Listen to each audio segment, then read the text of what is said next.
En realidad el tema es cirugía bariátrica en la diabetes, en los pacientes con diabetes mellitus. Ok. Voy a tratar de compartirles, a ver.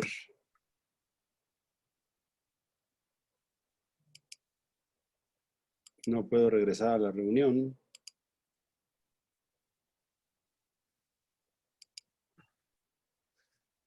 A lo mejor está compartiendo si quiere dejar de compartir y volver a y le vuelve a dar a compartir pantalla donde tenga su presentación. Ok, bueno, ¿están viendo la Ahí presentación? está, ya está, doctor. Nada más nos ayuda a hacerla completa la pantalla. Ok. Bueno. Excelente, doctor, ya se ve. Bueno, pues agradezco la invitación al licenciado Dávila, a Medical Legal Center, por la oportunidad de estar con ustedes esta noche. Yo soy cirujano general y estoy certificado por el Consejo Mexicano de Cirugía General y por el Consejo Mexicano por el Colegio Mexicano de Cirugía Bariátrica. Mis puntos de atención en la cirugía, en los 40 años que tengo practicando la cirugía general, pues ha sido el paciente séptico, crítico, nutrición, cirugía bariátrica, cirugía laparoscópica. Obviamente inicié a finales de los 80, cuando se inició la cirugía laparoscópica. Entonces, vamos a hacer una revisión de lo que es la cirugía bariátrica en pacientes con diabetes mellitus. También les comento que soy el vicepresidente de la Asociación Mexicana de Cirugía General para aquellos cirujanos de nuestro país y que están fuera del país. El 22 de octubre tomo posesión como presidente de la Asociación Mexicana de Cirugía General, que es la asociación más grande que hay de cirugía general en nuestro país. Y tenemos un programa académico muy atractivo para la gestión 2021. El principal es el Congreso Internacional que va a ser en Expo Guadalajara, que espero que para ese entonces en octubre ya sea presencial y podemos estar conviviendo juntos como lo hacíamos anteriormente. A través de redes vamos a dar a conocer todas las actividades de la Asociación Mexicana de Cirugía en la gestión que voy a tener la responsabilidad, más que el honor, la responsabilidad de llevar a cabo los eventos académicos en beneficio principalmente del paciente y secundariamente al conocimiento de todos los cirujanos de habla hispana. Bien, primero vamos a ver esta transparencia que nos dice obviamente que la obesidad se ha transformado actualmente en una enfermedad metabólica crónica muy común, sobre todo en países desarrollados, y es realmente no una epidemia, una pandemia. Es la pandemia igual que el coronavirus del siglo XXI. Vamos a ver cifras de la incidencia de la obesidad en nuestro país. Bueno, ¿qué es lo que causa o influye la aparición de obesidad y las enfermedades asociadas?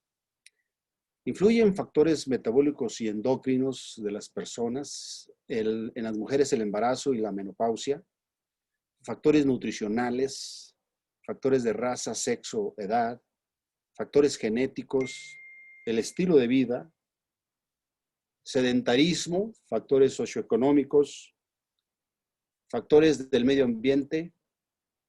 ¿Y qué es lo que produce la obesidad? Bueno, una expectancia de vida reducida, apnea de sueño, el incremento de cierto tipo de cánceres, hipertensión arterial sistémica, accidentes vasculares cerebrales o infartos, dislipidemias, hiperinsulinemia, intolerancia a la glucosa, diabetes mellitus tipo 2, el incremento de formación de litos en la vesícula biliar y a nivel renal, osteoartrosis o problemas articulares importantes, una reducción de la fertilidad de las mujeres, y hemos visto también cómo ha afectado a las pacientes obesas en una forma más significativa la pandemia del COVID-19.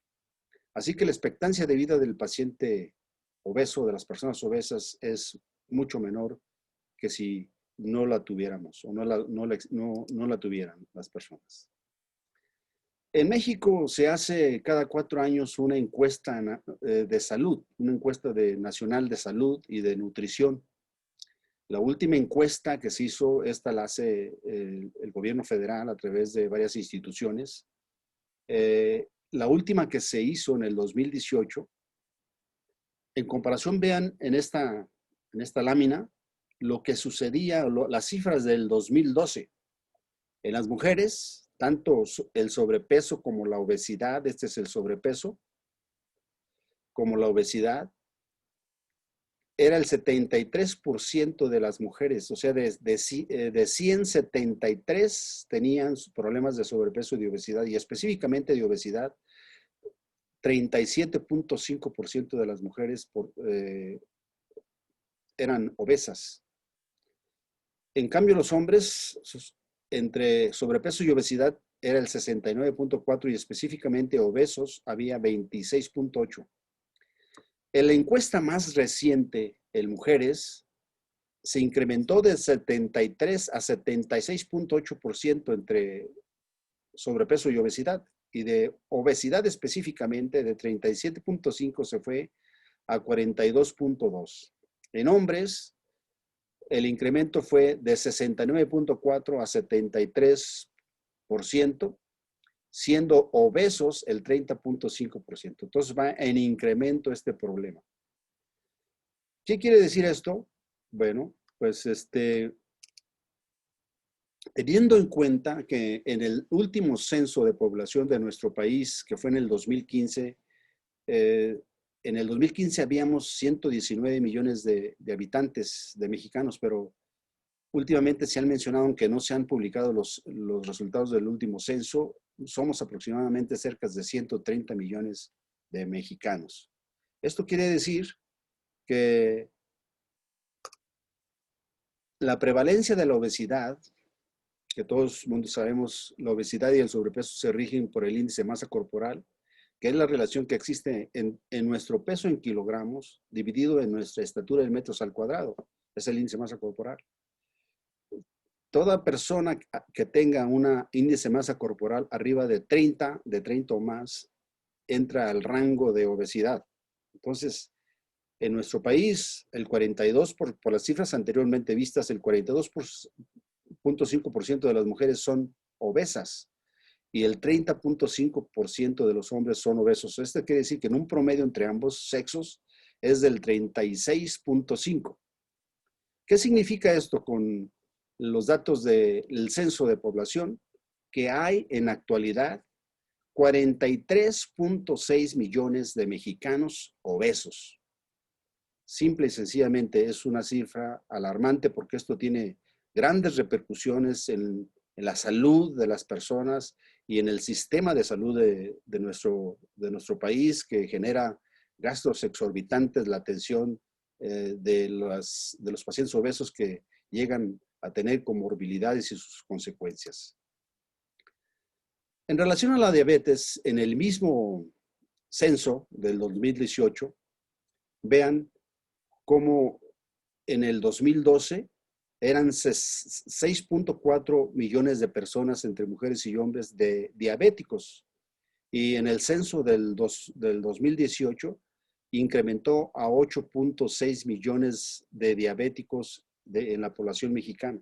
Ha habido un incremento, obviamente, que va mucho en relación con la obesidad. Entonces, para el 2018, como lo mencioné, el 10.3 de los mexicanos padecían de diabetes mellitus tipo 2, que significa 8.6 millones de personas o de mexicanos obesos y diabéticos. También hay el dato de que solamente el 88% de los diabéticos están bajo tratamiento médico. Las complicaciones más frecuentes que tienen estas personas es sus afectaciones de la visión, el 54.46%. De problemas circulatorios, sobre todo de los miembros inferiores, el 41.17% de ellos padecen de problemas circulatorios.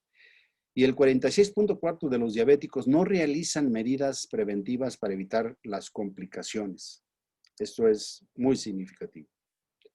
En relación a la hipertensión, en el mismo censo, en el 2012 había 9.3 millones de personas hipertensas, personas de 20 años o más. Y ahora en el 2018 se incrementó a 15.2 millones de personas hipertensas mayores de 20 años. La diabetes es un grave problema de salud a nivel mundial. Se calcula que en el mundo hay 240 millones de personas diabéticas y se espera que para el año 2025 existan 380 millones de personas diabéticas en todo el mundo. En México, en el 2018, lo vuelvo a mencionar, la prevalencia es de 10.3%, o sea, 8.6 millones de personas diabéticas, según el último censo en nuestro país.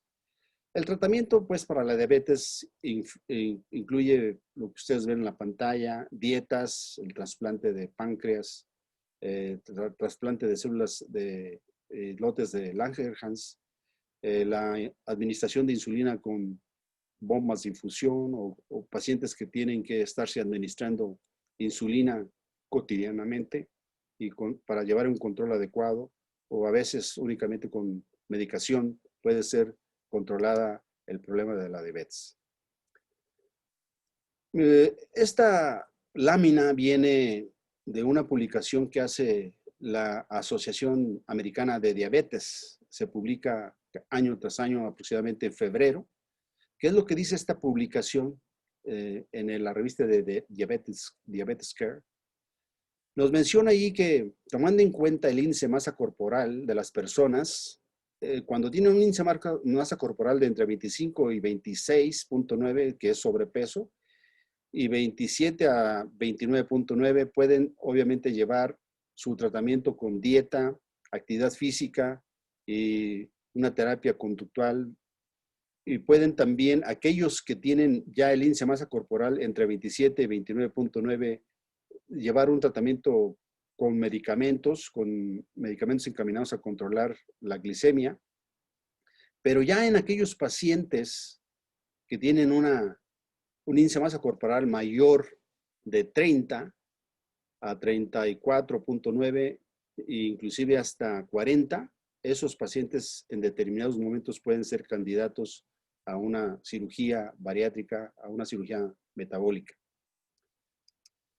Esa misma publicación, yo les recomiendo que es muy fácil obtenerla en internet. Esta publicación del 2020, aquí menciona lo que anteriormente expuse, y esto lo hace la Asociación Americana de Diabetes. No son publicaciones hechas por cirujanos, son por médicos, sobre todo por endocrinólogos que están de acuerdo en que ya la obesidad, sobre todo cuando va acompañada de comórbidos, la cirugía bariátrica tiene un papel muy importante en el tratamiento y en el control de la misma con sus comorbilidades. Les recomiendo este artículo, que es fácil de obtener en internet. Ya en la literatura había habido ciertas noticias de que la cirugía podía influir en el control de la diabetes.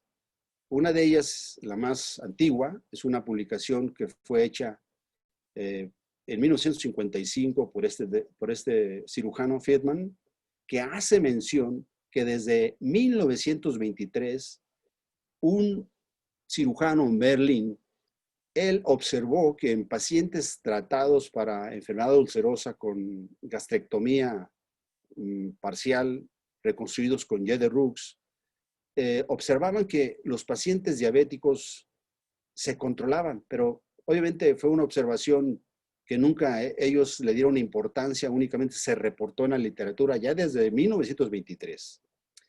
Posteriores publicaciones en el 73, otro autor también hizo notar que los pacientes que eran tratados con gastrectomía, antrectomía y reconstrucción en Jeder-Rux observaban que Algunos de ellos que eran diabéticos se controlaban después de la cirugía, pero nadie trató de explicarse el por qué. Otra publicación en el 81 también lo mencionaron en este tipo de pacientes, sobre todo pacientes con enfermedad ulcerosa, que antes del advenimiento de estos nuevos medicamentos que tenemos ahora, que han prácticamente disminuido en forma considerable el tratamiento de la úlcera péptica, pocos llegan a la necesidad de hacer una resección gástrica con reconstrucción.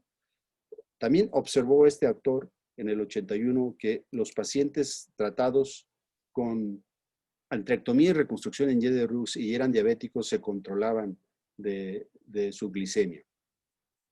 Serendipia es un término que se utiliza al descubrimiento de un hallazgo realizado por accidente o por casualidad, algo inesperado y afortunado. Las cosas que no se están buscando ni investigando aparecen de momento, pero que son la solución para otro problema que no se tenía en cuenta. Eso es serendipia. Y esto es lo que pasó con la cirugía bariátrica, con la cirugía que después se le denominó, se le llamó cirugía metabólica. ¿Quién fue el que le pasó esta experiencia de serendipia? Al doctor Walter Porges. Él es un cirujano de la Universidad de Carolina que se dedicaba a hacer tratamiento de las personas de obesidad con su bypass. El bypass que utilizaba él lo vemos aquí en una gráfica, es un solo grapeo y una reconstrucción en Yedder-Rux sin despegar el estómago.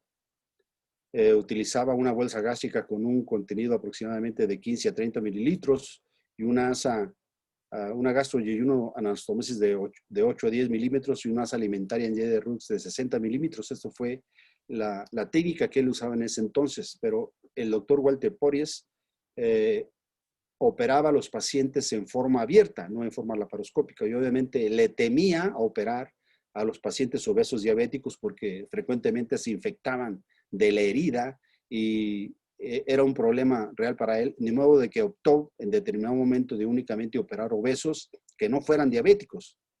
Mas, sin embargo, un buen número de pacientes obesos y diabéticos le solicitaron a él que los operara porque ellos veían el beneficio de la cirugía bariátrica en el control de la obesidad.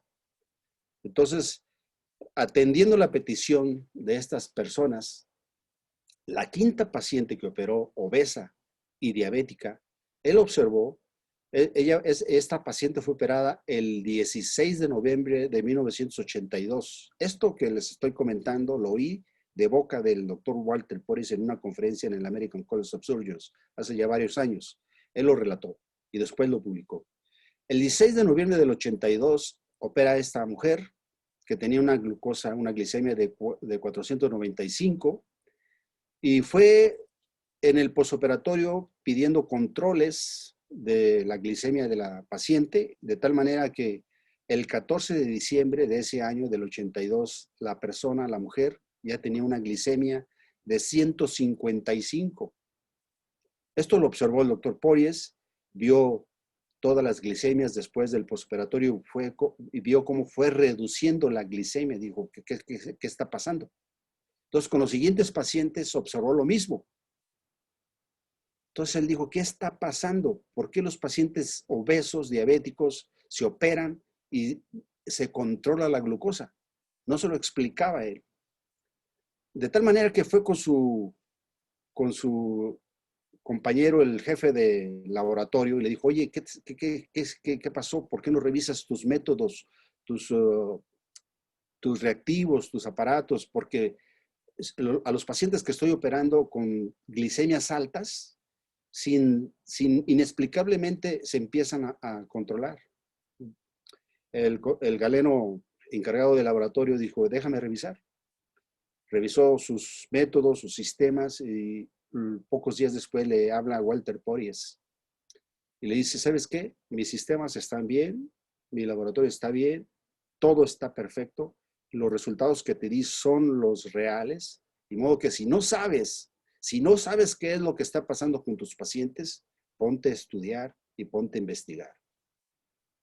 El doctor Walter Porges, inquieto obviamente, dijo, algo está sucediendo, que con el bypass, la diabetes de los pacientes obesos se está controlando. Y obviamente se puso a investigar él, habló con varios cirujanos, investigadores de la Unión Americana y todos empezaron a investigar qué era lo que sucedía y de ahí en adelante empezaron a observarse lo que actualmente conocemos y se ha descrito que es la cirugía metabólica y los cambios hormonales que surgen en el intestino después de que el alimento deja de pasar por las primeras porciones del yeyuno. El bypass gástrico puede controlar la diabetes, es una confirmación. Inicialmente la operación se diseñó bajo observaciones estrictas en 200 pacientes entre el 1978 y 1980. Del 1980 al 96 se realizó bajo parámetros estrictamente controlados. En el 97, basados en los conceptos de Brolin y colaboradores, se introdujo ya la vía laparoscópica para realizar la cirugía bariátrica. Esto fue un adelanto significativo porque realmente redujo muchas comorbilidades que tenía la cirugía abierta cuando se practicaba en forma abierta. La cirugía bariátrica en forma abierta. Se alargó la asa que inicialmente era de 100 centímetros en pacientes obesos mórbidos y 150 para aquellos que eran súper obesos con una obesidad, con un índice de masa corporal mayor de 40. Estos fueron los primeros estudios que hizo Porges en 608 obesos mórbidos, de los cuales 165 eran diabéticos tipo 2 y 165 eran pacientes que tenían la glucosa alterada, sin llegar a las cifras de glicemia que meten al paciente dentro de la clasificación de diabéticos. ¿Qué pasó con aquellos 165 pacientes que eran diabéticos confirmados? Bueno, 121 de 146, o sea, el 83% de ellos pudieron ser seguidos. Y 6 meses después, esos pacientes eran normoglicémicos, 83% de los diabéticos. Y de aquellos que eran prediabéticos, 150 de 152, o sea, el 99% de ellos, la glicemia se tornó totalmente normal. Fueron normoglicémicos. Ese fue uno de los primeros estudios que realizó el doctor Porges. La disminución de la hiperglicemia se asocia además a una rápida corrección de la hiperinsulinemia en los obesos diabéticos. Los niveles descienden rápidamente en días, alcanzando valores normales, inclusive mucho antes de que el paciente empiece a perder peso, los niveles de glucosa tienden a normalizarse. Se induce a una corrección de los problemas causados por la hiperglucemia y la hiperinsulinemia, como la hipoglicemia que se autolimita en el transcurso del primer año del postoperatorio. Otro estudio fue el hecho por el doctor McDonald en el 2002, donde él, en 232 pacientes mórbidos diabéticos, 154 de ellos tomaron la decisión de operarse, de practicarse un bypass. ¿Y qué observó? Bueno, a los 9 años, 14 de 154 pacientes habían fallecido, o sea, correspondía al 1% por año en este grupo de pacientes, los que se operaron. Mas, sin embargo, aquellos que tomaron la decisión o no podían operarse por diversos factores, miedo o económicos o diversos factores en particular, que no fueron operados, 22 de 78, o sea, el 28% a 6 años habían fallecido. ¿Qué quiere decir? Que esto es estadísticamente significativo, que los pacientes que se operan, que optan por operarse, obesos diabéticos, tienen más posibilidad de tener una vida más larga en relación a aquellos pacientes obesos diabéticos que no se operan y que son tratados en forma conservadora. Esto reporta este estudio. Otro de los cirujanos que han hecho investigaciones muy trascendentales es el doctor Schauer. Él reportó en un periodo de 6 años entre el 97 y el 2002, 1,160 pacientes obesos con bypass laparoscópico en la Universidad de Pittsburgh. El seguimiento completo de estos pacientes en 19.7 meses fue únicamente de 191 pacientes. En estos 191 pacientes, él observó que la pérdida de peso promedio era de 60.1. El descenso promedio de la glicemia en ayunas era de 187 a 100 miligramos por decilitro. Y la hemoglobina glucosilada descendió de 8.2 a 5.5, lo que fue estadísticamente significativo. Él observó mejores resultados en aquellas personas prediabéticas o con diabetes tipo 2 con menos de 5 años de evolución versus los pacientes con diabetes mellitus tipo 1 en relación a la glicemia en ayuno y a la hemoglobina glucosilada. El doctor Walter Porges publicó en el 95 un artículo que así lo denominó como lo ven a pantalla.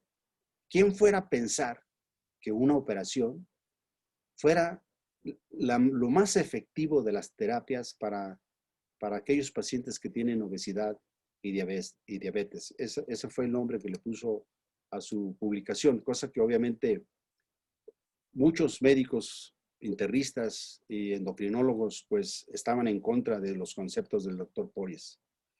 Los resultados, en una publicación del 95, el bypass gástrico produce un control de peso a largo plazo.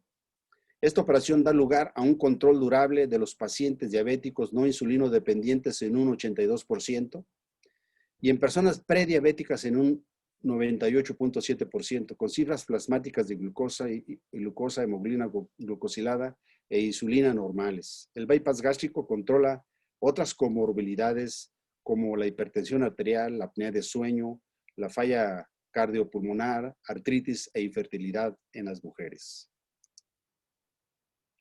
Conclusión de la publicación del Dr. Porges: ninguna otra terapia produce un control completo de la diabetes mellitus a largo plazo en pacientes obesos con bypass gástrico. Esa fue la conclusión del doctor.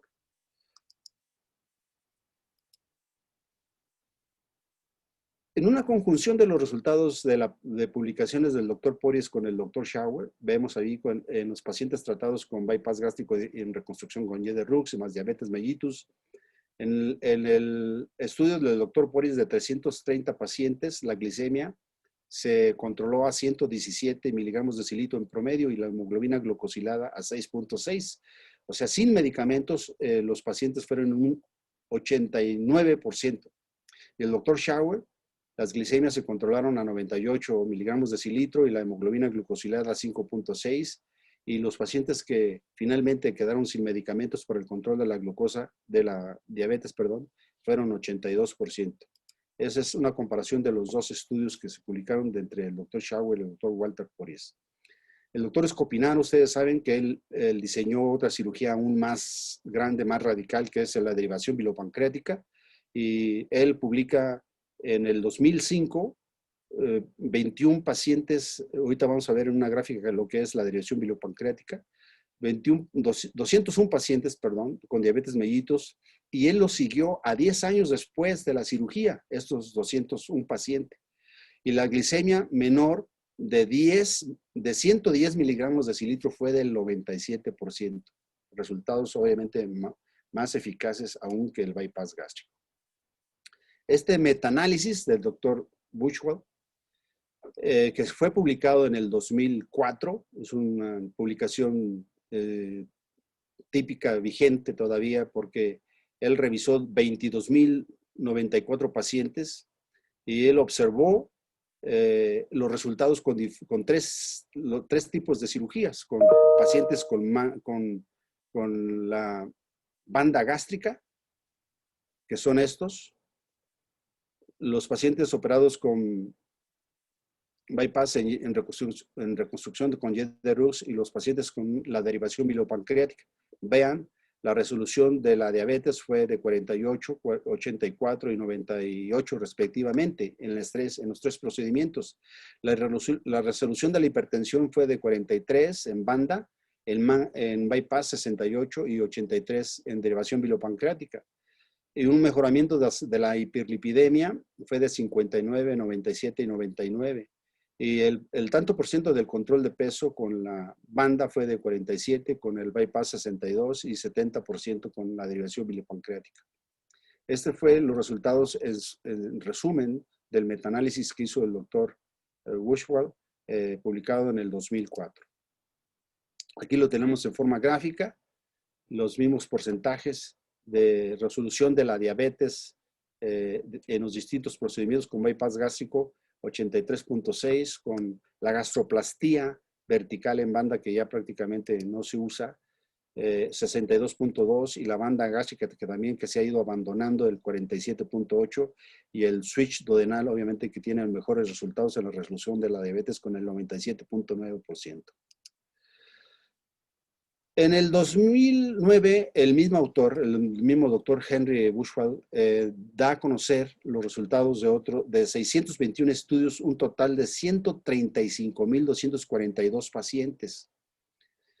En 103 de los 621 estudios, él logró recopilar 3,188 pacientes reportando resolución de la diabetes clínica y laboratorialmente.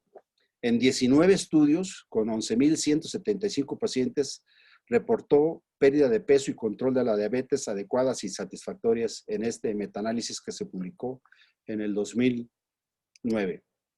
Las conclusiones del autor es que las manifestaciones clínicas y laboratoriales de la diabetes mellitus tipo 2 se resuelven o mejoran en la gran mayoría de los pacientes después de una cirugía bariátrica.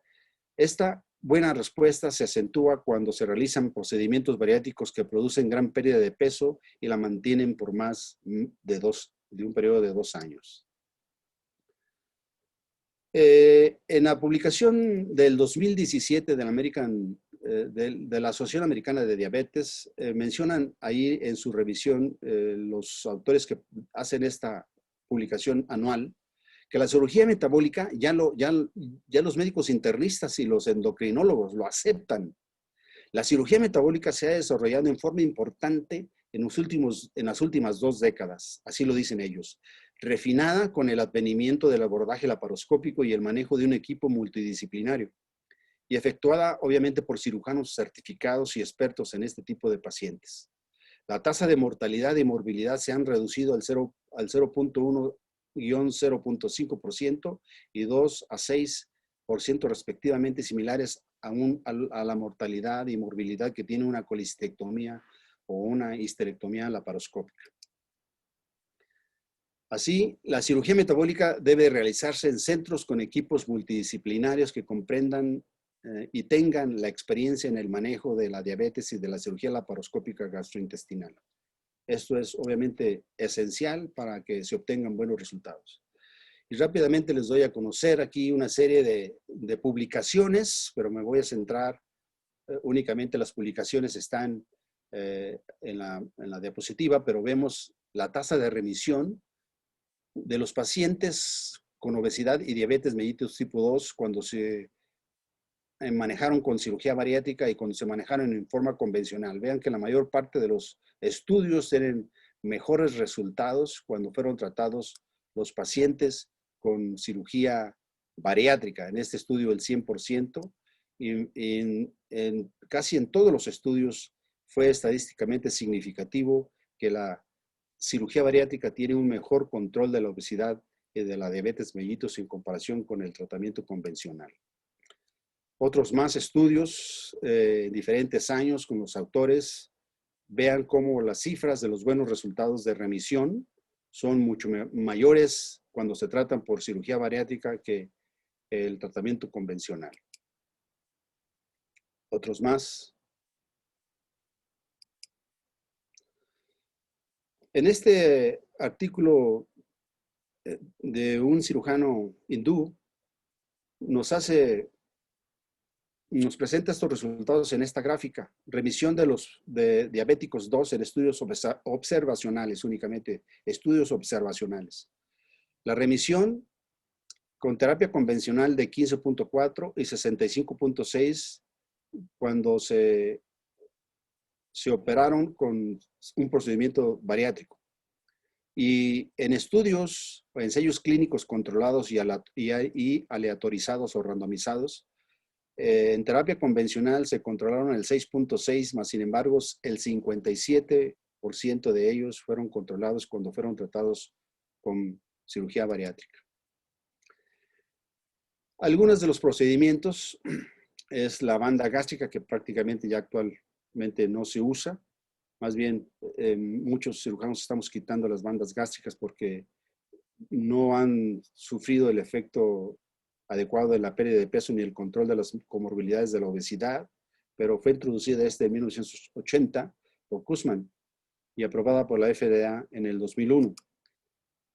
El procedimiento que actualmente se utiliza con mucha frecuencia y está tomando cada día más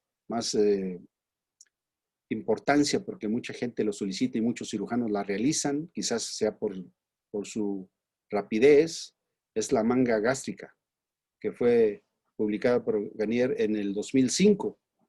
Actualmente es una de las cirugías que más se utilizan y también tiene un buen control del peso de los pacientes obesos y de las comorbilidades, no tanto como el bypass, pero es una excelente opción. Y obviamente el bypass gástrico, que fue inicialmente reportado por Mason en 1967, que consiste en hacer un reservorio pequeño. Todos ya conocemos en qué consiste la técnica. Únicamente decirles que en la actualidad prácticamente la asa alimentaria no absortiva, que es esta, en pacientes diabéticos es ordinariamente, en los no diabéticos ordinariamente se deja alrededor de entre 75 y 150 centímetros dependiendo del índice de masa corporal, y el asa biliopancreática, que es esta, se deja aproximadamente entre 70 y 80 centímetros, más sin embargo, últimamente algunos cirujanos ya ha habido estudios o están en estudios en procesos de que dejando la asa biliar más larga, o sea, 150 centímetros, y la asa alimentaria no absortiva de 80 en los diabéticos, tiene mejores efectos para el control de la obesidad y de la diabetes y sus comorbilidades. Esta es la derivación bilopancreática de Scopinaro publicada en 1979. La derivación bilopancreática que consistía en una gastrectomía horizontal con una reconstrucción en Y de Rux, dejando una asa alimentaria no absortiva de 2 metros, un reservorio de 200 a 500 mililitros y prácticamente una anastomosis con una asa absortiva de 50 centímetros. Yo una vez la realicé, prácticamente tuve que volver a reoperar al paciente por las consecuencias nutricionales que tiene este procedimiento. La otra es el switch duodenal, que fue publicado en 1993 por estos autores Hess y Marcial, que consiste en una gastrectomía no horizontal, es una gastrectomía vertical con desconexión duodenal, haciendo un switch duodenal y dejando una asa común de 1 metro aproximadamente. También es un procedimiento que puede causar problemas nutricionales en los pacientes, importantemente en el posoperatorio.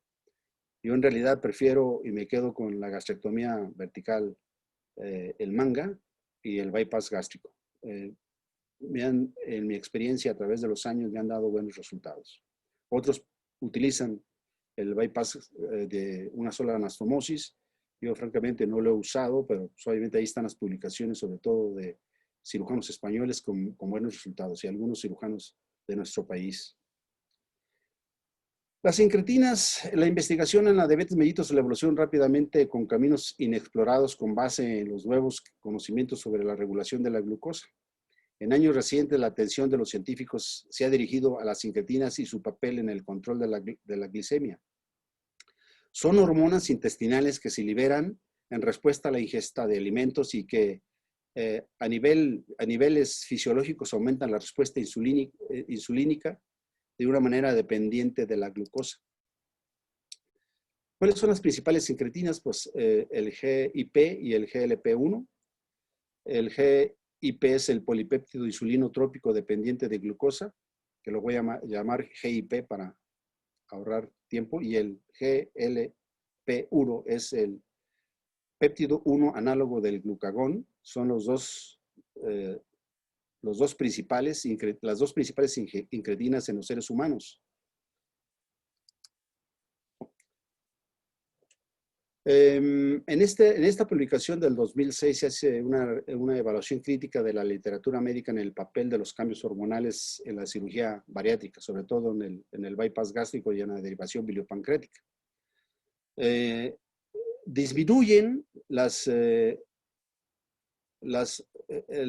estos péptidos, la insulina, la leptina, el GIP y la grelina, y aumentan el factor de crecimiento insulínico 1, la hormona de adrenocorticotropa, el enteroglucagón, el GLP-1, la CCK, que es la colicistoquinina, y el péptido YYY, y la oxinotomoludina también incrementa, y la adenopectina. Son los cambios que surgen después de la práctica de un bypass gástrico o de una derivación biliopancreática. Y estos cambios hormonales finalmente traen como consecuencia un control de la glicemia, una disminución de la intolerancia a la glucosa, que es lo que se observa gráficamente cuando hay una ingesta ordinaria, hay una sobreestimulación de todas las hormonas, cuando un paciente lo sometemos a dieta, cuando hay una cirugía restrictiva o cuando hay un bypass gástrico, obviamente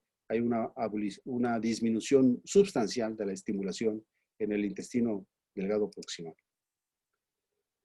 En esta publicación hindú, en el 2015, los mecanismos propuestos de la revisión de la diabetes, el efecto de la incretina prácticamente es desde el inicio de la cirugía.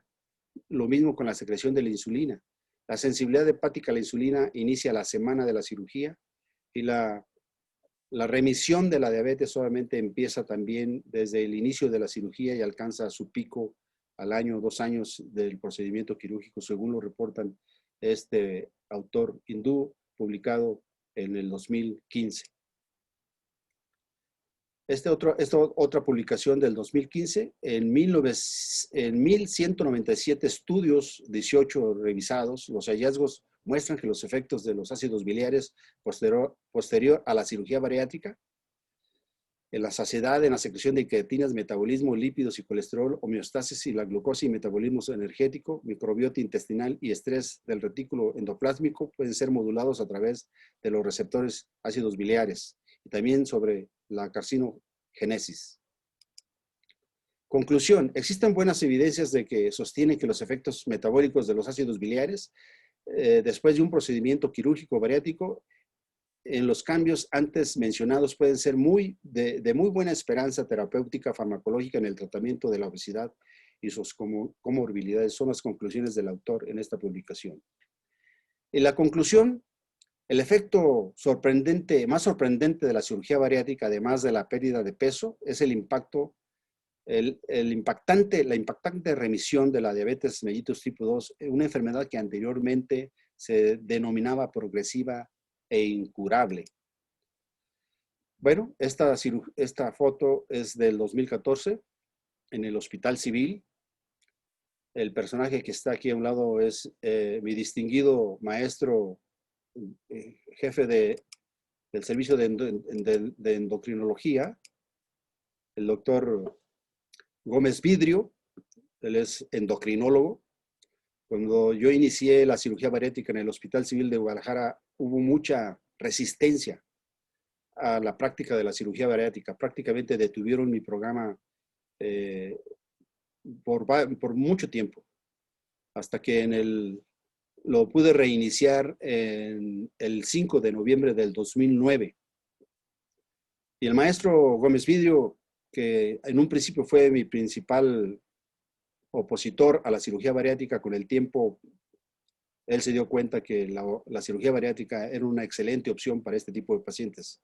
Aún recuerdo el día que me presentó a este paciente, me dijo: Saúl, ¿sabes qué? Opéralo, no puedo con él. Ya prácticamente le he tratado de controlar su obesidad y sus comorbilidades y francamente no podemos. El paciente fue sometido obviamente a un bypass gástrico bajo previa valoración y del grupo multidisciplinario que siempre debe de existir, y el paciente finalmente controló su obesidad, un paciente joven, y todos sus problemas, sobre todo respiratorios, que tenía el paciente. Publicamos nuestra experiencia en la revista de la Asociación Mexicana de Cirugía el año pasado, en enero del año pasado. Ahí están nuestros resultados del Hospital Civil en cirugía bariátrica. Pues espero que esta plática haya sido de provecho para ustedes y estoy abierto a las preguntas que puedan surgir de parte del auditorio. Agradezco mucho nuevamente al licenciado Dávila, Abraham Dávila y a Medical Legal Center por la oportunidad de haber estado con ustedes. Les vuelvo a recordar, el próximo año tendremos atractivos programas académicos en la Asociación Mexicana de Cirugía General. Un gusto haber estado con ustedes. Saúl Ocampo González, su servidor. Muchas gracias. Muchas gracias, doctor. Excelente plática, muy interesante los avances que ha tenido la cirugía bariátrica y sobre todo, como dice usted, ya es cirugía metabólica, doctor. Si me permite, vamos a dar inicio a las preguntas y respuestas que tiene nuestro auditorio. Yo tengo unas, si me permiten, me voy a tomar el atrevimiento de hacerlas antes. ¿En qué periodo de edad se puede hacer esta cirugía, doctor? ¿De qué Bueno, edad a qué edad? en nuestro país se rige, hay una norma para el manejo de la obesidad que es fácilmente encontrable en Internet. Y se sugiere la norma que pacientes mayores de edad, arriba de los 18 años, puedan ser manejados si han fracasado los métodos convencionales, que es el tratamiento médico, y los pacientes empiezan a tener comorbilidades, de los 18 años para arriba pueden ser manejados, preferentemente, obviamente, con procedimientos restrictivos en personas de corta edad.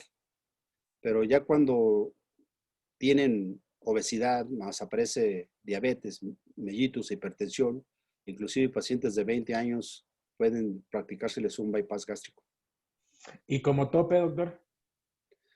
Bueno, como tope se señala en la norma que de los 60 y un poquito más, si el paciente es valorado cardiovascularmente y pulmonarmente y está en buenas condiciones, podemos operar pacientes de 62, 63, 64 años.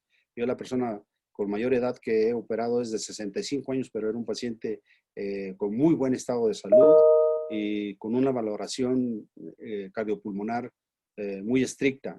Me dieron la anuencia en los cardiólogos y el neumólogo y para adelante y salió bien todo, con un procedimiento restrictivo. Excelente, doctor. Doctor, si nos ayuda a dejar de compartir la pantalla para que se vea usted cuando esté dando las respuestas. A ver dónde le...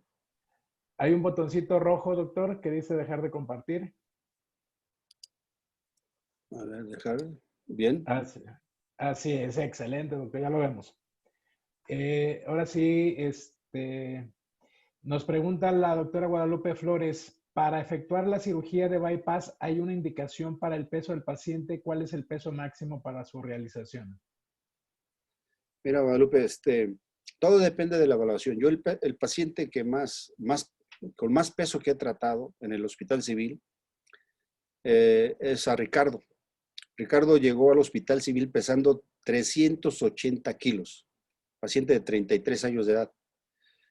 Cuando ingresó, lo traían en una troca, lo admitimos en una góndola, porque no había camillas para ser trasladado. Yo mandé a hacer una cama especial con un herrero para él, que lo sostuviera. No lo operamos, obviamente, fue evaluado primero por cardiología, que fue un problema para hacerle un ecocardiograma para que pudieran hacerlo. Lo hicieron precisamente en su cama, porque no había camillas ni un lugar donde lo pudieran hacer en hemodinamia. Al paciente le pusimos un balón gástrico primero y lo tuvimos hospitalizado como 6, 7 meses y de 380 lo bajamos casi a 290 con el balón gástrico.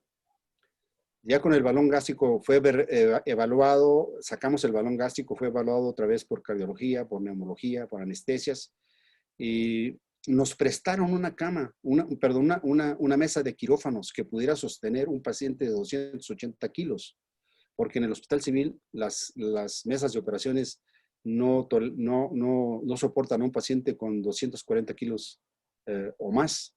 Nos prestaron una mesa de operaciones, un buen amigo cirujano, que le donó también el instrumental del doctor Benítez, y le hicimos una manga gástrica. Primero le hicimos una manga gástrica, un procedimiento restrictivo, que nos llevó menos tiempo, y el paciente bajó con la manga gástrica de 280, 290, no mal no recuerdo, a 140. Y después lo convertimos, la manga gástrica, la convertimos a un bypass gástrico y obviamente el paciente ya anda anda en los 90 y ya está pendiente aún que cirugía plástica le quite el exceso de piel. De esa manera debe uno de evaluar cada caso en forma individual. Pacientes muy pesados, yo prefiero primero bajarlos con balón o directamente a un procedimiento restrictivo, la manga gástrica, y luego después convertirlos a un bypass gástrico cuando ya tengan menos peso y menos problemas cardiopulmonares. Ordinariamente son los problemas que más afectan a este tipo de pacientes. Perfecto, doctor. Nos comenta el doctor Alberto Elizondo. Dice, de acuerdo a su experiencia, ¿qué tanto influye la fuerza de voluntad con buen apoyo nutrimental y psicológico para bajar de peso y evitar la cirugía?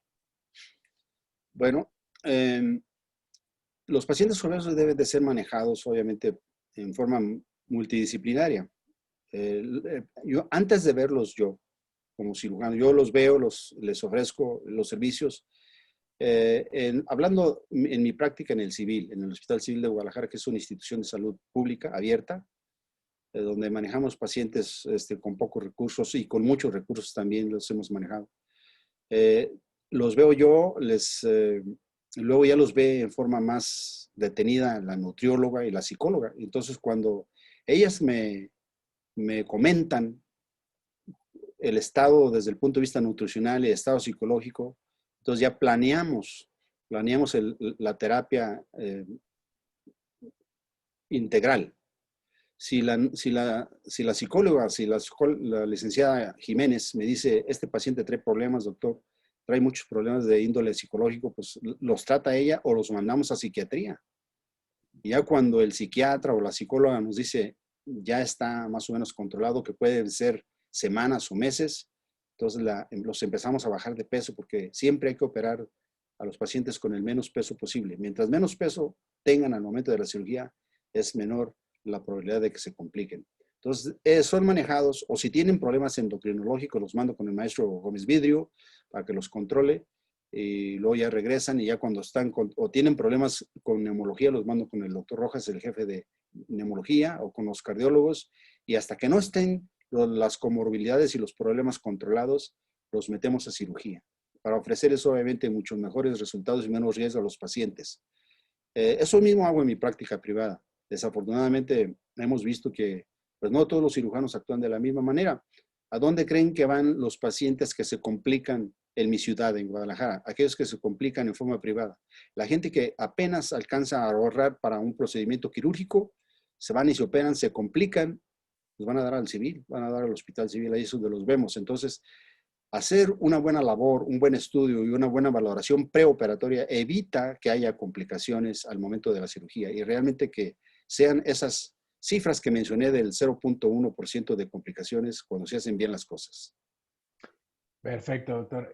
Esta pregunta no sé si la quiera responder. Ya dijo que trabaja en una institución pública, pero dice la doctora Posadas que si puede decir qué costo aproximado tiene una cirugía bariátrica. Sí, bueno, todo depende del hospital donde se opere. Ejemplo, en el hospital, te voy a decir las 3 alternativas que tengo yo. En el hospital civil, el hospital les cobra una cuota de recuperación de 16,000 pesos. Si no los tiene el paciente, se le hace un estudio socioeconómico y le condonan la totalidad de la cuota de recuperación o parcialmente la cuota. Los insumos, yo siempre he preferido insumos de buena calidad. Hay 2 empresas, no las menciono, pero hay 2 empresas que las prefiero. Una es americana y otra es sueca. Son buenas engrapadoras, seguridad en el grapeo. Y obviamente ahí no se le cobra nada. Al paciente le anda saliendo aproximadamente alrededor de 40,000 pesos un bypass o una gastrectomía vertical en manga en el hospital civil. En forma privada, les doy la opción a los pacientes de 2 hospitales. Aquí en Guadalajara, un hospital económico y un hospital más certificado. El México Americano específicamente, el más certificado, ahí sale un bypass gástrico alrededor de 110,000 pesos. La diferencia estriba en el costo del hospital y otro hospital también con terapia intensiva y más o menos de una calidad aceptable. ahí un bypass sale aproximadamente unos 90,000 pesos más. Sin embargo, hay cirujanos que que cobran menos. Eso es, siempre las personas siempre preguntan, lo primero que preguntan es cuánto cuesta. Y desafortunadamente algunas personas no entienden que el pagar un poquito más y operarse en un hospital seguro, con buen instrumental y con gente con experiencia, eh, les resuelve muchas posibles complicaciones que suelen ser mortales. Cuando me llegan al hospital civil pacientes complicados, cuando tienen 2 o 3 días de operados, hay la posibilidad de sacarlos. Llegan e inmediatamente los reoperamos y les resolvemos los problemas que traigan, las fugas que hay, la sepsis abdominal, pero cuando llegan 7 o 8 días después de operados, prácticamente es imposible recuperarlos. Entonces, ¿cuánto cuesta? Bueno, cuesta, la cirugía no es minimizada, mucha gente la minimiza, es una cirugía grande, es una cirugía elaborada, un bypass gástrico, una gastrectomía es quitarle el 80% del estómago a una persona. Hay cirujanos que operan a un paciente y al día siguiente lo dan de alta. Yo cuando menos los tengo 2 noches en el hospital, observarlos, que todo esté bien y ya darlos de alta y hacer muchas recomendaciones para el seguimiento, sobre todo en la ingesta de los líquidos, para que no se compliquen los pacientes. Los costos aquí en México y aquí en Guadalajara fluctúan entre 70,000 a 110,000 dependiendo del hospital. En el civil, 40,000 pesos, pero en un privado entre 70 y 110, hay gente que cobra hasta 180,000 pesos, pero más o menos es lo que cuesta. Y una manga entre 70 y 90 o 100,000 pesos, es lo que más o menos cuesta. Con buen instrumental y buen grapeo. Perfecto, muchas gracias, doctor. Muchas felicitaciones, muchos saludos. Yo creo que muchos amigos, muchos alumnos, doctor. Por ahí estaba la pregunta de cuáles son las complicaciones más frecuentes, doctor, de posquirúrgicas. Bueno, la más frecuente son las vías, que los pacientes tengan problemas pulmonares, atelectasias, cuando no se mueven adecuadamente. Siempre hay que prever las complicaciones.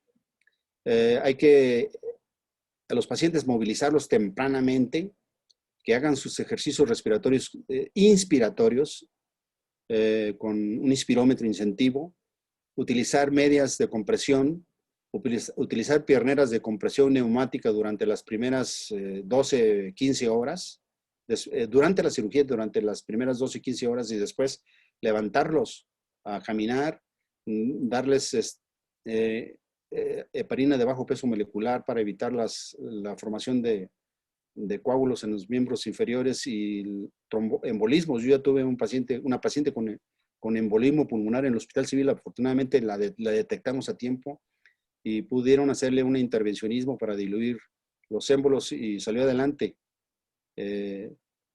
una paciente joven.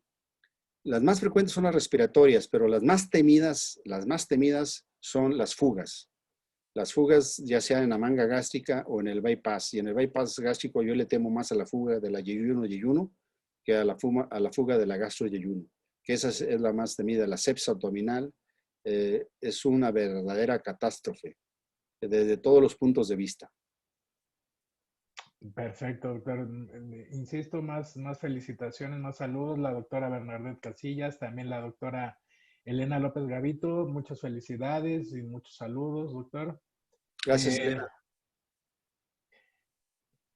La doctora Emma Leiva le pregunta, actualmente en nuestro país, ¿qué estudios protocolarios de cirugía metabólica hay con reportes de su casuística, partiendo de que esta pandemia metabólica nos coloca en el segundo lugar de obesidad después de Estados Unidos y por arriba de Nueva Zelanda? Muchas gracias. ¿Qué estudios hay? Bueno, un servidor hizo un estudio que se publicó en la revista de la Asociación Mexicana de Cirugía en enero del año pasado, y algunos institutos de la Ciudad de México, principalmente el Instituto de Nutrición, Salvador Subirán. Ahí está el doctor Pantoja y el doctor Miguel Herrera, que son unos expertos de primera línea a nivel mundial en cirugía endocrina y cirugía metabólica. Ellos también tienen varios estudios. Creo que en Tijuana hay muchos cirujanos que operan bastante y también han publicado por ahí algunos estudios en relación a los resultados de la cirugía metabólica. Perfecto, doctor. Nos comentan, no sé si pueda poner los datos de contacto, doctor, algún correo ahí en el chat, porque nos los están pidiendo, doctor, la doctora Rubí de Sul Toledo. Pues mis datos no sé cómo ponerlos, pero ¿O su correo, doctor? mi correo cirujano.ocampo@hotmail o @gmail. cirujano.ocampo@hotmail o @gmail. Estoy a sus órdenes aquí en Guadalajara, en el Hospital Civil Fray Antonio Alcalde. Hay dos, el viejito y el nuevo. Yo estoy en el viejito, en el que tiene más de 250 años de fundado. En el Hospital Fray Antonio Alcalde, ahí estoy a sus órdenes en la clínica de cirugía bariátrica. Y en lo privado, pues aquí en Guadalajara, en el 33 39 52 85 55 o en cualquier internet me pueden encontrar y estoy a sus órdenes. Yo estoy siempre con la idea de ayudar a las personas. Conmigo acude gente que tiene y que no tiene, y a todos trato de ayudarlos de una manera u otra. Gracias, doctor. Ya nos contestó esta pregunta, pero es por ahí el doctor Juan Jesús Peláez comenta que en adolescentes a qué edad se puede realizar la cirugía bariátrica.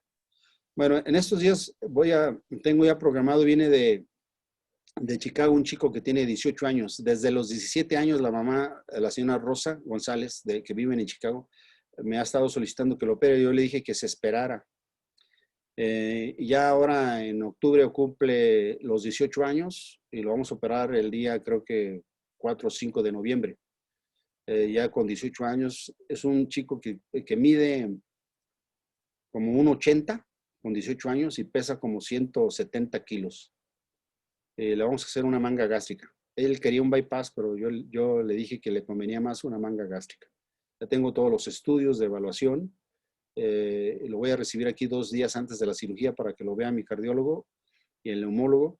Y adelante, una gastrectomía en manga le va a venir bien a este chico. Perfecto, doctor. Nos comenta la doctora María Cristina Colín. Dice, en paciente femenina de 60 años con índice de masa muscular de 26, manejada con metformina 850 miligramos 3 veces al día, si es candidata a esta cirugía para evitar el uso de la metformina. 26 de índice de masa corporal es muy poco, es casi una persona con un peso normal. Yo no estoy de acuerdo en que se haga una cirugía bariátrica. Por ahí hay cirujanos que sí lo han hecho, inclusive hay un cirujano que hace interposición de un asa ileal. Ya hemos recibido pacientes de él en el Hospital Civil. Yo no estoy de acuerdo en pacientes que no tengan un índice de masa corporal menor de 30. De 30 para arriba, y si tienen comorbilidades y si el paciente ha sido sometido a un tratamiento conservador por más de un año sin respuesta, sin resultados, y el paciente es obeso y tiene comorbilidades, yo pienso que son los pacientes que de ahí para adelante, como mencionan las publicaciones que les mostré, la Asociación Americana de Diabetes, son pacientes que sí pueden entrar a un programa de cirugía bariátrica.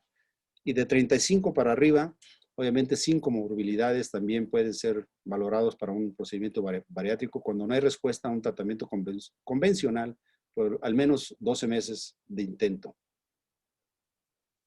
Perfecto, doctor.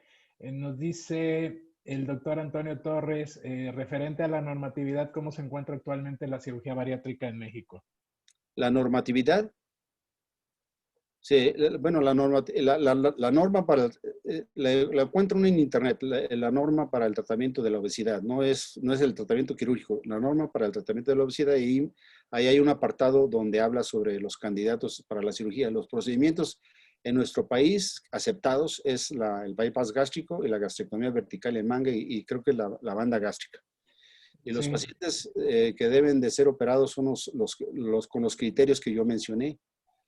Pacientes entre 18 y 60 años y pacientes que tengan un índice mayor de 30 con comorbilidades que no hayan remitido con tratamiento conservador Y obviamente pacientes con 35 de índice de masa corporal para arriba que no hayan tenido buena respuesta al tratamiento convencional también son candidatos. Y obviamente todos los pacientes arriba de 40 de índice de masa corporal, tengan o no tengan comorbilidades, son pacientes que son candidatos absolutos a cirugía bariátrica. No lo digo yo, lo dice la literatura y lo dicen las asociaciones expertas al respecto. Sí, creo que la norma es la 08 del 2017, es para el tratamiento de la obesidad. Y sí, como dice el doctor, ahí vienen los apartados en cuanto a las disposiciones de la cirugía bariátrica. No sé si pueda responderlo, nos comenta la doctora María Guadalupe si este tipo de cirugía la cubre el INSABI. No sé, no sé. Si lo cubre el INSABI, francamente no sé. Pero en el hospital civil creo que ni lo que era antes Seguro el Popular. Seguro Popular no la cubría. Pero les ayudamos, las ayudamos. Hay gente que no tiene dinero y de alguna manera conseguimos las cosas para hacer los tratados dentro del hospital civil. Con Muy INSABI, bien. sin Seguro Popular o con lo que sea, el Hospital Civil de Guadalajara siempre está abierto para todas las personas, con dinero y sin dinero, para ricos y pobres. Gracias, doctor. Dice el doctor Víctor de la Peña su opinión sobre la manga gástrica por endoscopía. Por endoscopía. No, digo, hay procedimientos endoscópicos donde pliegan el estómago. Aún no está bien posicionado dentro del armamentario de los procedimientos quirúrgicos. Sí hay publicaciones de donde los endoscopistas se empiezan a plegar por dentro. Lo que hacen algunos cirujanos, sobre todo aquí en Guadalajara, hay un cirujano que promueve mucho el uso de la plicatura, donde pliegan el estómago en su curvatura mayor. Yo lo vuelvo a repetir, yo soy un firme creyente en que los procedimientos totalmente comprobados, como es el bypass gástrico, que es la cirugía más efectiva para el control de la obesidad y comorbilidades, y la gastrectomía vertical en manga, son los procedimientos que para mí deben de tener mayor vigencia. Perfecto, doctor. Nos comenta la doctora Perla Tejeda. No es un problema el hecho de que presente síndrome de intestino corto con diarreas exageradas y con qué frecuencia sucede esto. Bueno, eso a mí me sucedió una sola ocasión cuando hice una derivación bilopancreática. Lo hice porque en ese entonces trabajaba conmigo un cirujano joven y él tenía mucho entusiasmo en ver cómo le iba el paciente y acepté yo, pero a los 6 meses lo reoperamos porque el paciente tuvo problemas muy severos desde el punto de vista nutricional porque se quedó con un intestino corto. Se le llama intestino corto en general cuando un paciente tiene menos de 2 metros de intestino absortivo. Cuando tiene menos de 2 metros es un intestino corto y hay problemas nutricionales muy severos en los primeros meses mientras las vellosidades intestinales se hipertrofian. Entonces, yo en el bypass gástrico, en los que no son muy obesos, que tienen un índice de masa corporal entre 35 y 40, la asa alimentaria la dejo de 1,20 m, 1,50 m. En pacientes que tienen más de 40 de índice de masa corporal, le aumento a una longitud de la asa alimentaria de 1,80 m. Y los que he llegado a operar con índice de masa corporal arriba de 50, les dejo una asa alimentaria de 2 metros con una asa biliopancreática de 80 centímetros. Y cuando son diabéticos, hemos ya empezado a usar al revés, la asa biliar más larga y la asa alimentaria no absortiva más corta. Muchas gracias, doctor. Por último, cirugía bariátrica y COVID. ¿Cómo vamos? ¿Cirugía electiva? ¿Se está programando? ¿Cuáles son las medidas, doctor? Bueno, en el Hospital Civil aún no empezamos a hacer cirugía electiva, únicamente las cirugías de urgencia, los pacientes que llegan obviamente con apendicitis agudas o piocolecistos o traumatismos abdominales, y dentro siempre entramos con un protocolo bien establecido que actualmente se ha publicado y ha hablado mucho, sobre todo nuestro presidente, el doctor Roberto Torres Cisneros, ha hablado mucho al respecto, de cómo debe ser la protección para el paciente y para el personal. Porque si también operamos un paciente por laparoscopía y está infectado, pues al extraer el neumoperitoneo del paciente, pues se esparce en todo el quirófano y obviamente todo el mundo salimos afectados. Todos los pacientes actualmente en forma electiva, en lo privado aquí en Guadalajara, se les pide la prueba de COVID rápida, cuando menos 2 días o 3 días antes de la cirugía. Eso es esencial. Y obviamente nosotros como cirujanos siempre nos ayudamos unos a otros y siempre estamos al pendiente de si hemos tenido o hemos estado en contacto con pacientes con COVID. Una cirujana que me ayuda a mí estuvo en contacto, finalmente no se infectó, pero la aislamos 2 semanas. 2 semanas estuvo en observación hasta que no corroboramos que no tenía COVID. Y obviamente entramos con toda la protección que implica pues usar las mascarillas adecuadas, las caretas y el vestuario adecuado para entrar a un quirófano, en donde vamos a operar a un paciente. Obviamente, yo el otro día tuve que entrar a operar un paciente con COVID. No operar, entré a colocar un catéter, un médico, esposo de una doctora, una pediatra conocida mía, me pidió de favor que le pusiera un catéter de Tenco, porque el paciente estaba con todas las fallas hepática, falla renal, y yo le dije, pues consígueme todo lo de protección, y si entro a ponerle su catéter de Tenco. Y afortunadamente me consiguió todo y entramos y lo operamos en la cama de terapia intensiva, porque no lo pudimos operar en el quirófano, no nos lo aceptaron en el quirófano. Ahí en la cámara de terapia intensiva de un hospital particular que está aquí por Terranova, ahí le puse su catéter de Tenco para que el doctor pudiera ser dializado. Entonces, pues hay que entrar con todas las precauciones. Obviamente, si el caso se requiere de que sea un paciente infectado y si realmente se lo requiere, pues somos médicos y tenemos que salir adelante y pues, arriesgarnos, poner de por medio nuestra integridad, inclusive para ayudar a un enfermo. Estupenda charla, doctor. Muy, muy gustoso de haberle escuchado, doctor. Un mensaje final para la comunidad médica, doctor, de su parte. Bueno, yo espero que mi plática les haya servido. Estoy a sus órdenes. A partir del 22 de octubre, como presidente de la Asociación Mexicana de Cirugía General, tengo un programa muy atractivo desde el punto de vista académico. Lo voy a dar a conocer en forma difusa a través de los medios.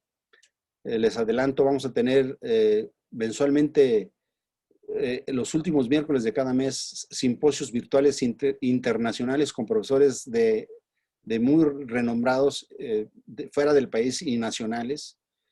Nuestro evento nacional, que es el ECOS de México, lo vamos a celebrar no en febrero, en junio del año que entra en la sede habitual, que es el World Trade Center. Ya está totalmente elaborado dicho congreso y nuestro máximo evento, que es el próximo octubre, el octubre del año próximo, aquí en Guadalajara en la Expo. También va a ser un extraordinario evento académico. Yo espero que para ese entonces ya podamos estar en forma presencial y volver a saludarnos y estrecharnos las manos nuevamente como antes lo hacíamos. Esperen en los medios la difusión de los eventos que voy a organizar. También aquellos que son cirujanos, vamos a transformar lo que se llama el Centro de Cirugía de Mínima Invasión. Hay uno en la Ciudad de México. Acabamos de poner la primera piedra para la construcción del Centro de Cirugía de Mínima Invasión que se llama SECMI en Monterrey. Tengo otras ciudades alternas por convenios en Tampico y espero tener otras sedes alternas en el sur del país. Vamos a iniciar con 10 cursos de cirugía de mínima invasión con profesores extranjeros y nacionales con alta calidad. Esperen esa información en los medios después del 22 de octubre. Muchas gracias al licenciado otra vez Abraham Dávila, a usted por haberme dado la oportunidad de estar con estas 254 personas que están ahorita conectadas y estoy a sus órdenes. Muchas gracias, doctor. Tuvimos más personas que ya se fueron desconectando. Muchas gracias de nuevo por su participación. Muchas gracias por su tiempo. Si me permite, voy a despedir este webinario agradeciéndole a usted, por supuesto, agradeciéndole a todo el auditorio que estuvo presente durante esta charla muy interesante. No se olviden que esta semana tenemos un programa muy variado, muy interesante. Mañana, por ejemplo, el tema muy polémico es la cannabis desde la perspectiva de la regulación en salud. El miércoles, la norma 035, el impacto de la nueva normalidad y las sanciones respecto al estrés laboral. El día jueves, la construcción de del régimen constitucional de 1808-1823. Eso para que sepan un poquito el antecedente, pues, de lo que es nuestra actual constitución. Y el viernes, una eh, charla muy particular desde el punto de vista que es para relajarnos, ya es viernes, y es la pintura de personajes. Agradecemos nuevamente a todos los que estuvieron conectados el día de hoy. Síganos por favor en nuestras redes sociales, en Twitter, Instagram y Facebook como Medical Legal Center. Todos aquellos que quieran ver esta charla, esta ya quedó grabada y va a ser subida y va a estar a partir del día de mañana en nuestro canal de YouTube, que es Medical Legal Center. Síganla para que puedan verla cuando ustedes gusten. Va a estar disponible para que estén viendo y todas aquellas que se hayan perdido o las que quieran consultar nuevamente ahí van a estar disponibles. Nuevamente agradecemos a Yo Soy Médico 17 por facilitarnos su plataforma en Facebook Live para hacer la transmisión de esta charla en su plataforma y llegar a más profesionales de la salud. También queremos agradecer a las personas, a todos los que se conectaron de toda Latinoamérica, de Venezuela, por ahí vimos conectados de Costa Rica, República Dominicana, de Colombia, de Estados Unidos y desde luego nuestro lindo y querido México. Gracias por acompañarnos, gracias por estar presentes, gracias por estar siempre con nosotros, con Medical Legal Center. Y si requieren ustedes alguna plática en particular, no duden en solicitarla a nuestro correo. Cualquier duda que tengan también respecto de las charlas, pueden hacer las consultas a través del correo atención.mlc@gmail.com. Atenciones sin acento, atención.mlc@gmail.com. Muchas gracias por el favor de su atención. Muchas gracias, doctor, nuevamente por haber estado con nosotros y habernos compartido su conocimiento. Gracias a todos, que tengan muy buenas noches. El licenciado Abraham Dávila los saluda y mañana ya estará con nosotros. Hasta luego, muy buenas noches. Buenas noches. Abrazos.